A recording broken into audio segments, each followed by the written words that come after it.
ఏందో ఇది మరి విచిత్రంగా ఉంది. ఇంతకుముందు 6 months ఉండేదండి, ఇప్పుడైతే వెంటనే 6 months ఉంటే భార్య విలువ ఏందో భర్తకి, భర్త విలువ ఏందో భార్య తెలిసి మళ్ళీ కలిసే అవకాశం ఉంటుందని 6 months అప్పుడు ఇచ్చారంటండి. ఇప్పుడు అవసరం లేదు అని చెప్పాను. అదే కరెక్టేనండి. ఇప్పుడు భార్య విలువ సరే ఎక్కడో దగ్గర పప్పులో ఉప్పు ఎక్కువైందను, ఉప్పులో పప్పు ఎక్కువైందను గొడవలు వస్తుంటాయి. సరే వెళ్ళిన తర్వాత ఎమ్మటే ఇప్పుడున్న దీంట్లో బగ్గర్లు తిరిగినటువంటి ఇది కదా, ఇంట్లో కుటుంబాలు ప్రేమలు ఇవన్నీ తగ్గినటువంటి పరిస్థితులు కదా. వెంటనే పరిగెత్తి కోర్టులకు వెళ్ళిపోతే ఎమ్మటే లాయర్ గారు ఉంటారు కదా రెడీగా, మొత్తం ఒక అపార్ట్మెంట్లోనో లేకపోతే కాలనీలోనో ఊర్లోనో ఉంటారు.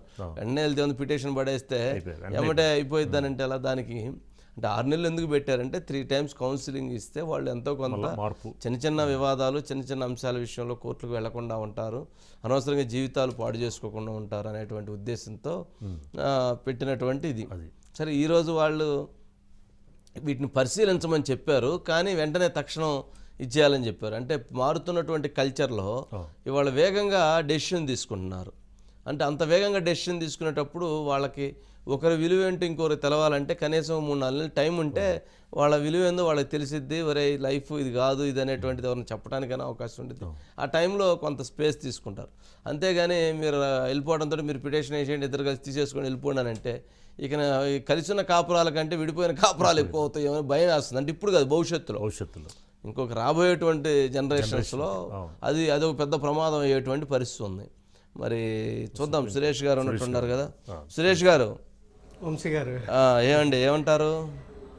వంశీ గారు అంటే ఒక ఎగ్జాంపుల్ చెప్తాను. వంశీ గారు ఇటీవల సుప్రీంకోర్టుకి ఒక కేసు వచ్చింది. 25 సంవత్సరాలు ఒక భార్యాభర్తలు ఇద్దరు విడిపోయి మొన్న కోర్టుకు విడాకుల కోసం కోర్టుకు వచ్చారు. సో అలాంటి ఇక అంటే కలిసి ఉండడం ఇక అసాధ్యం, అంటే ఇర్రిట్రీవబుల్ బ్రేక్ డౌన్ అనమాట. ఇక కలిసి ఉంచడం అసాధ్యం.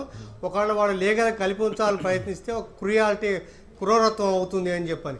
సో అలాంటి కేసుల్లో తక్షణమే విడాకులు ఇవ్వచ్చు అని చెప్పని ఇవాళ రాజ్యాంగ ధర్మాసనం 5 సభ్యులతో కూడిన రాజ్యాంగ ధర్మాసనం సుప్రీంకోర్టు చెప్పింది వంశీ గారు. అయితే ఏ కేసు పడితే ఆ కేసు కాకుండా ఇందులో విషయం ఏంటంటే వంశీ గారు, రాజ్యాంగంలోని 142(1) సెక్షన్ ప్రకారం, రాజ్యాంగంలో ఆర్టికల్ ప్రకారం రాజ్యాంగంలో సుప్రీంకోర్టుకి అధికారం ఉంది అంట. అంటే డైవోర్స్ ఇవ్వచ్చు ఇవ్వాలా అనే దాని మీద సుప్రీంకోర్టుకి అధికారం ఉంది. ఆ విచక్షణను వాడొచ్చా వాడకూడదా సుప్రీంకోర్టు అన్నది ఒక అంశం. రెండోది ఏంటంటే మీరు చెప్పినట్టు హిందూ వివాహ చట్టం ప్రకారం 6 నెలలు ఫ్రీజింగ్ పీరియడ్ అని, అంటే మళ్ళీ కలిసి ఉండే అవకాశం ఉందని 6 నెలల ఫ్రీజింగ్ పీరియడ్ అంతవరకు ఆగొచ్చా అనే ఆ 2 అంశాల నేపథ్యంలో ఇవాళ కోర్టు ఇచ్చింది. ఒకటి ఫస్ట్ పాయింట్ ఏంటంటే 142 సెక్షన్ 1 ప్రకారం మేము సుప్రీంకోర్టుకి ఈ 6 నెలల గడువు ఆగాల్సిన అవసరం లేదు. ఇలా ఇర్రిట్రీవబుల్ మ్యారేజ్ అండ్ బ్రేక్ డౌన్ అంటే కలిపి ఉండడం అసాధ్యం, ఈ కలిపి ఉంచడం వల్ల ఒక రకంగా క్రూరత్వం ఉంటుంది, క్రూయాలిటీ అవుతుంది వాళ్ళిద్దరికి. అలా డెడ్ మ్యారేజ్ అంటే అసలు మ్యారేజ్ అనేది సురేష్ గారు, వంశీ గారు అంటే 25 ఏళ్ళు కలిపి ఉంచాలని ప్రయత్నం చేయడం కోర్టు తప్పు, 6 నెలలు కలిపి ఉండాలని ప్రయత్నం చేయడం తప్పు లేదు కదా. 25 ఏళ్ళకో 26 ఏళ్ళకో పెళ్ళి అయింది. లేదంటే ఇప్పుడు అంతా ట్రెండ్ మారింది కాబట్టి 30 సంవత్సరాల తర్వాత పెళ్ళిళ్ళు చేసుకుంటున్నారు. సరే ఆ ట్రెండ్ 30 సంవత్సరాల ఆ టైంలో పెళ్లి చేసుకున్నప్పుడు ఒక 6 నెలలు వాళ్ళని కలిపి ఉండాలనేటువంటి ప్రయత్నం చేయడంలో తప్పే ఉంది. అందుకని సుప్రీంకోర్టు కూడా ఆ విషయాన్ని పరిగణలో తీసుకుంది వంశీ గారు. అంటే ఏది పడితే దానికి కాదు, అందుకే ఇది ఒక హక్కుగా భావించవద్దు. పెళ్ళి ఎప్పుడైంది, ఎన్ని సంవత్సరాలు వీడు కలిసి ఉన్నారు, ఎన్ని సంవత్సరాలు విడిపోయారు, ఎన్ని సంవత్సరాలు రాజీ ప్రయత్నాలు జరిగాయి, తర్వాత భరణం ఏంటి, పిల్లల పరిస్థితి ఏంటి, ఈ అంశాలు అన్నీ తీసుకొని ఆ తర్వాతనే ఇచ్చే అలాంటిది వాటికే ఇది వర్తిస్తుంది అని చెప్పని సుప్రీంకోర్టు స్పష్టంగా చెప్పింది వంశీ గారు. మీకు తెలుసు హిందూ వివాహ చట్టంలో అసలు వివాహం ఎంత పవిత్రమైంది, ఒకసారి వివాహం చేసుకుంటే మనకి జీవితాంతం కలిసి ఉండాలి అనేది హిందూ వివాహ చట్టం చెప్తుంది. అందుకని ఫస్ట్ ఇది. బట్ తర్వాత మార్పుల్లో 1955 హిందూ వివాహ చట్టం తర్వాత మార్పులు వచ్చాయి.